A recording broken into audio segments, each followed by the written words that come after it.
So Dr. West, I just want to thank you for your time and giving us this opportunity to ask you a few questions about your culture. Thank you for having me. Can you first begin by telling us a little bit about yourself? So I've only been in education for 15 years, but I started as an adjunct instructor, and then I began being a full-time instructor and then a program director. Then I moved to a program dean, associate dean. Then I ran 2 campuses, and now I'm here at Concord. Personally, I'm one of 2 siblings, and I grew up in Los Angeles, born and raised in Los Angeles, California. I have 2 children. I have a son who is getting ready to graduate from college, and I have a 12-year-old daughter that keep me very busy. And I've been at Concord for 5 months, and it's been a great 5 months. We're lucky to have you. Yeah. Culture is defined as the conscious and unconscious content that a group learns, shares, and transmits from generation to generation that organizes life and helps interpret existence. From what cultures do you define yourself as? I'm African American. Culture was really defined by the norms of the things that we did, such as family dinners.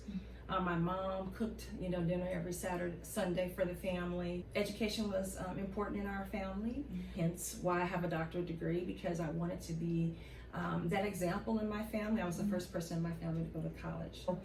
Education was really important to my parents because they didn't get a chance to extend their education beyond high school. Really just traditional, but nothing different than probably any other culture. Many of our activities really centered around family and around food. Do you have a preference of being referred to as African American or Black American? It doesn't matter to me.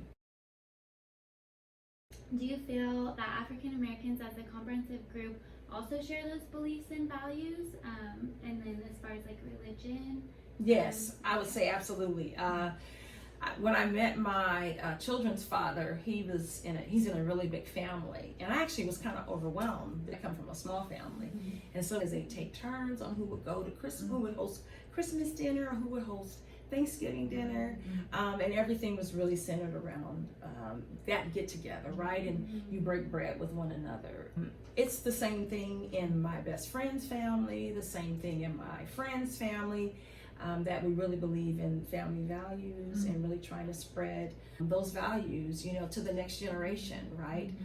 So I don't think it's much different. I really don't. Yeah. And then religion, absolutely. Religion is a huge piece. I'm a faith-based person, and everything that I do is based on my faith, and the way I lead this campus and any work that I do is really based upon my faith and the belief that you treat people well, and you start there. Do you feel that there are historical experiences that dental health care providers should be aware of in relation to the African American community? A fear of going to the doctor and dental work. When I was a kid, I don't recall my parents taking me to the dentist regularly. And my brother had low self-esteem as a result, but he told me it was a self-esteem issue.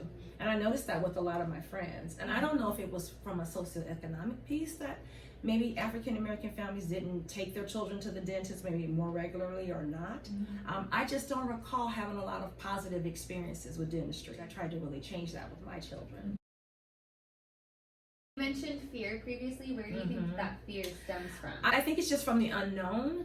My parents grew up in poverty, and so just the fear of what you don't know, because if you weren't exposed yourself, you don't know what you don't know what to expect. Yeah. Okay, so you think that fear kind of stems from the socioeconomic status? I do. Okay. I do, and I feel that it translated over. My parents were middle class, but those things didn't go away. Right. Yeah, and my mother actually wore dentures. She had all her teeth pulled by the time she was 19. Wow. She was a baby of 7. They erased her, and so they didn't take her to the dentist. Can you next discuss any stereotypes or barriers that may affect the way that African Americans seek medical and dental care?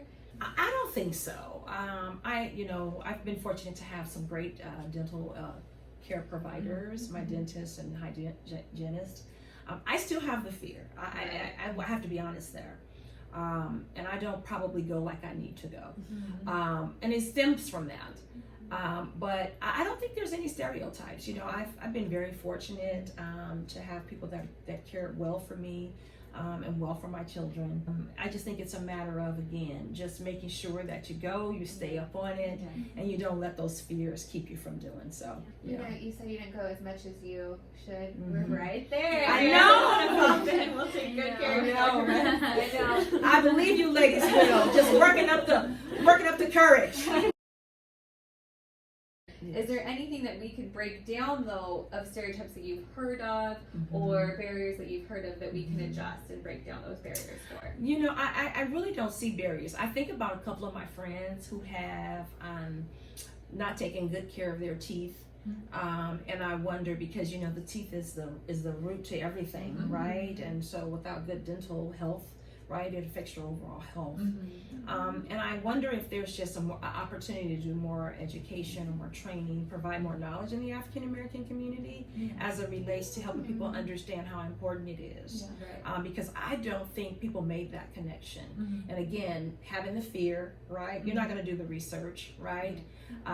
You're not going to ask the questions because you have the fear. So maybe some more education and training, starting at a young age, you know, to help African American individuals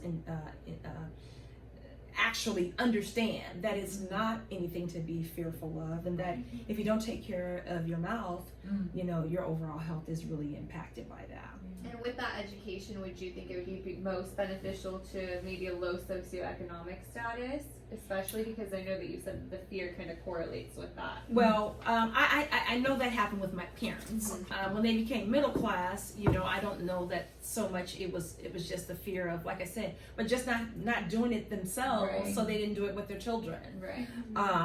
So I would say all communities. Right. I believe that, and I don't believe it's just for even African Americans. I think all communities. But specifically, I think the earlier you start that education, the better, because knowledge really is power if you understand. I'll ask you though too, I know that we talked about the dental providers, but do you feel like there's anything in medical in general, any barriers or stereotypes or historical experiences in just the medical field as a whole? You know, so I'm very fortunate. I have, you know, friends and family in my background that are in the medical field. And I often talk to them about, you know, what their experiences look like. But I think when someone is a healthcare provider, you know, they take the oath to care. Yeah. And so I don't see it. I don't. That's awesome. And so, Yeah. so I don't see it. So the good news is I think, you know, people in general love other people, you know, but you know, you're gonna always have someone that, you know, it may be difficult and give you some challenges, but I think if you can really get to the root and understand that person, and you get a chance to do that when you're in the dental office, you get to talk to your your patients and build a rapport, and it's a good thing, because my hygienist, she did that with me. So I think you all have a unique opportunity to be able to break down anything that you might see with your patient, especially someone maybe that might be African American, and you're thinking, well, how do I approach them, or do I approach them differently?